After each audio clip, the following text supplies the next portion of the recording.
साथियों नमस्कार। मैं बहुत ही इंपॉर्टेंट टॉपिक पे आपसे बातचीत करना चाह रहा हूँ कि अभी लोकसभा इलेक्शन है, इसका इंडियन इकोनॉमी पे और इंडियन मार्केट पे क्या इम्पैक्ट पड़ने वाला है। क्या रियली इलेक्शन से इंडियन मार्केट पे इम्पैक्ट आता है, जो सेंसेक्स और निफ्टी के रूप में आप और हम डेली देखते हैं। हाँ, डेफिनेटली जब भी लोकसभा और सेंट्रल गवर्नमेंट का इलेक्शंस होते हैं तो इसका इम्पैक्ट डेफिनेटली आता है और बहुत ही अच्छे तरीके से आता है, क्योंकि आने वाले 5 साल कंट्री के डिसाइड होते हैं कि किस हाथ में सरकार होगी, उनकी क्या विचारधारा है, क्या ग्रोथ स्टोरी है, किस तरह से देश के डेवलपमेंट में वो हिस्सेदारी निभाने वाले हैं।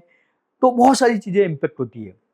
मैं प्रैक्टिकली बता दूं कि कुछ समय पहले राजस्थान, एमपी और सम अदर स्टेट्स के इलेक्शन थे, जब भी काफी सारे निवेशक ये चर्चा करते थे कि इलेक्शन होने दो फिर निवेश करेंगे। तो इलेक्शन के रिजल्ट्स क्या है और मार्केट क्या है, आपको ऑलरेडी पता है कि स्टेट इलेक्शंस के रिजल्ट्स में भी बहुत अच्छे रिजल्ट्स आए हैं और बहुत अच्छा मार्केट ने परफॉर्मेंस दिया है। अभी जो पर्टिकुलर लोकसभा का इलेक्शन है, और इलेक्शन जब जब भी होता है उसका मार्केट में इम्पैक्ट आता है, पर्टिकुलर सेंट्रल इलेक्शन का।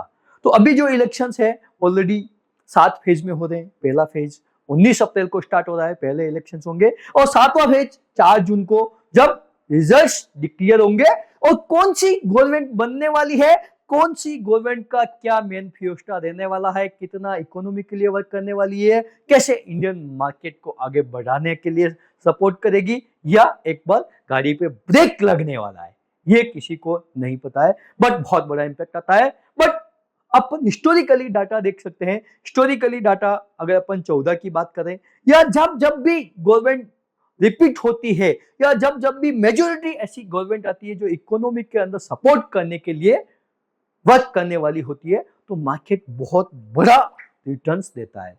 एग्जांपल के लिए कि कभी भी इंडियन इक्विटी मार्केट अभी तक इवेंट का वेट नहीं करता है, इवेंट से पहले ही उस चीज को इनकेश कर लेता है, चाहे वो इंटरेस्ट रेट का इवेंट हो, चाहे वो लोकसभा का इलेक्शन का हो, या अन्य कोई इवेंट जो प्रो एक्सपेक्टेड होता है। एग्जाम्पल के लिए रेन कैसी होने वाली है, कोई भी इवेंट हो, तो इवेंट से पहले ही उसके रिजल्ट्स वो इनकेश कर लेता है। इवेंट के दिन कोई मेजर इंपैक्ट नहीं आता है जब तक कि रिवर्स नहीं हो। आज की डेट में अगर अपन 2013-14 का इलेक्शन देखें, जब पहली बार मोदी साहब को एज ए पीएम चेहरे के रूप में उतारा था मार्केट में, और इलेक्शन किए जा रहे थे, इलेक्शन के डिफरेंट डिफरेंट व्यूज आ रहे थे, जनता को ये फेयर था कि हाँ बन भी सकते हैं प्रधानमंत्री और नहीं भी बन सकते हैं। अभी तो इन्होंने एक स्टेट में काम किया है, देश के लिए कैसे काम करेंगे नहीं पता, बट जिस स्टेट में काम किया है आज वो स्टेट बहुत अच्छा डेवलपिंग फेज में है, फास्टेस्ट है, ऑलरेडी वहां गिफ्ट सिटी आ चुकी है, और बॉम्बे के बाद financial capital Gujarat state Ahmedabad में बनने वाला है। तो बहुत सारी चीजें वहां चेंज हो गई है, बहुत स्मूथनेस हो गई है। जो बड़े बड़े मेट्रोज, बड़ी बड़ी शहर, या यू कैन से कि जो डेवलपिंग नेशन में जो है, वो बहुत सारी चीजें गुजरात स्टेट में हो रही है। आज का जो व्यूज कहता है कि अगर जिस तरीके से वर्क हो रहा है, जिस तरीके से लास्ट 10 साल में गवर्नमेंट ऑफ इंडिया ने वर्क किया है रेगुलर गवर्नमेंट बनाते हुए, और जिन जिन स्टेट में डबल इंजन सरकार रही है, वहां पे जो ग्रोथ रही है वो एक्सपोनेंशियल रही है। और अगर गवर्नमेंट रिपीट होती है तो उसके बहुत अच्छे रिजल्ट्स आने की पूरी पूरी संभावना है, क्योंकि लोग बाग इवेंट का वेट करते हैं। और मेरा ऐसा पर्सनल कॉन्शियस कहता है कि कोई भी स्टेबल गवर्नमेंट होती है तो उस पर not only DII, although FDI और एफआईआई भी बुलिश और एक्स्ट्राऑर्डिनरी रिटर्न जनरेट करके ले जाते हैं, और इंडियन इन्वेस्टर भी पैसा कमाते हैं। तो अगर हिस्टोरिकली 2013 वाला इवेंट देखें, तो जब से घोषणा हुई और जब इलेक्शन के रिजल्ट्स आए, जब तक मार्केट 17,000 से 22,000 की जर्नी कर चुका था। 17,000 का सेंसेक्स का डाटा पर्टिकुलर मैं आपको स्क्रीन पे दिखा रहा हूं, जब सितंबर के अंदर घोषणा हुई थी, और जब इलेक्शंस हुए थे मई जून में, तो इस 9 महीने के पीरियड के अंदर मार्केट ने 17,000 से लगभग 23,000 की जर्नी कर चुका था, 24,000 की जर्नी कर चुका था। तो एक अच्छा हैंडसम रैली तो वो ऑलरेडी ले चुका है।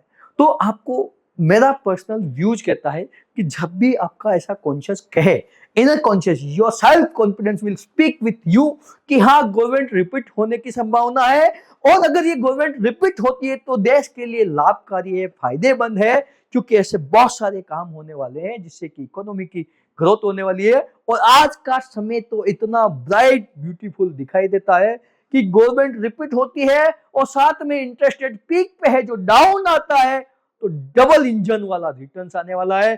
कि जब भी किसी कॉर्पोरेट को सस्ते ब्याज पे लोन मिल जाए और सस्टेनेबल गवर्नमेंट मिल जाए तो एकदम फ्लोरिश होकर रिटर्न आने की संभावना है। तो मेरा ऐसा good and faith and belief है कि टुकड़ों टुकड़ों में निवेश करते जाए, इवेंट का वेट नहीं करें। और जब अगर जैसा मैनिफेस्टो है कि 400 प्लस सीटें आने के लिए वो प्रयास कर रहे हैं, ऑल्दो गवर्नमेंट बनाने के लिए तो 272 सीटें ही चाहिए। अगर 400 प्लस सीटें आ जाती है, गवर्नमेंट बन जाती है, तो बहुत सारे इकोनॉमिकल स्ट्रांगली चेंज होंगे और एक्स्ट्रा ऑर्डिनरी रिटर्न्स लेने की संभावना है। और इंडिया ऐसे लैंडस्केप पे है जहां पे पर कैपिटा इनकम $2,500 से $5,000 अगले 10 साल 7 साल में होने वाली है। ऐसा जब भी किसी कंट्री में हुआ है तो उस कंट्री में एक्स्ट्रा ऑर्डिनरी पैसा बनाया है इक्विटी निवेशकों ने। तो अभी सुप्रीम टाइम है, हर छोटे से डाउन पे पैसा लगाए, लंबा व्यू रखे, 7 साल का विजन रखे। पर्टिकुलर 7 सेक्टर मुझे ऐसा दिखाई दे रहे हैं जहां पे फिनोमिनल ग्रोथ आने वाली है। डिफेंस, इंडियन इकोनॉमी के अंदर डिफेंस पे बहुत एक्स्ट्रा ऑर्डिनरी खर्चा हो रहा है। That sectors will be flourish. Manufacturing, earlier Indian government screw driver वाला मैन्युफैक्चरिंग पे फोकस करती थी, कहीं से अलग अलग पार्ट्स मंगा के असेंबल करके सेल किए जाते थे।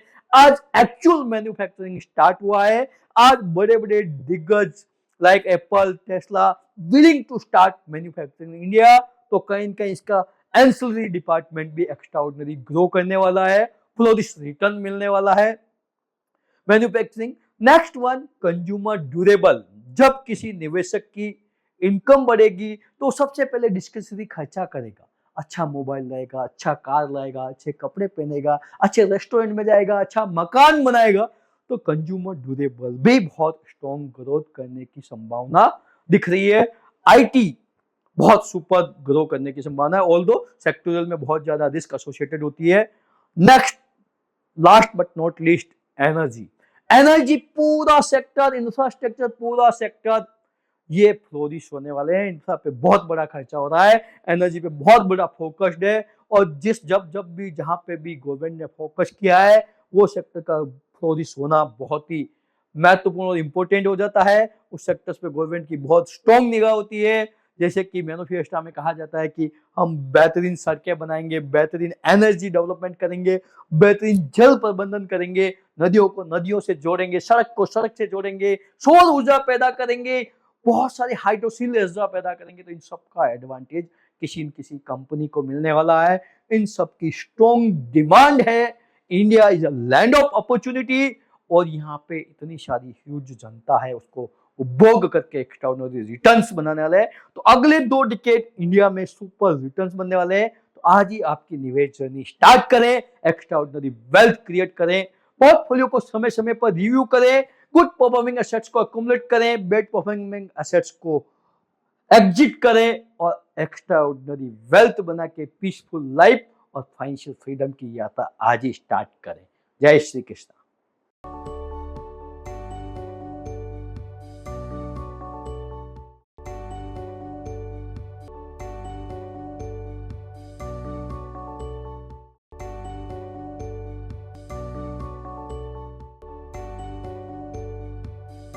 Mutual fund investments are subject to market risks. Read all scheme-related documents carefully.